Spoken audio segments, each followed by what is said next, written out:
જો આ છે ને, આ રોજીને આવે આપણા ઓલામાં વારું કરવા ઘઉંમાં. જો બેઠો હોય ને મેં તો ટેસ્ટથી આ આવી જાય આપણા ઓલામાં વારું કરવા. રે ઊભો રે તારે બહુ રોજીને ખાઈ જવું છે. રે ભાગ માન કાઢ્યો. જો બારે ઊભા છે ને મારા બેટા, જાય છે જ નહીં જઈ એટલા બધા આટા મારશે. આ રોજીને પોગી જ જવાનું ખાવા નહીં.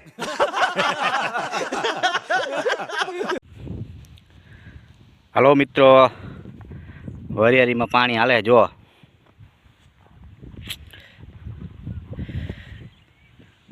આવડી વરિયાળી થઈ છે. હવે પાણી પાઈને પછી અત્યાર લગી સોરે નથી. હવે પાણી પાઈ દઈને પછી સોરશું.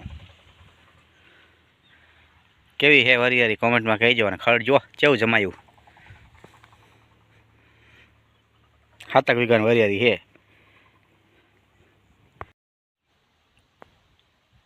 હાલો મિત્રો ખાવા.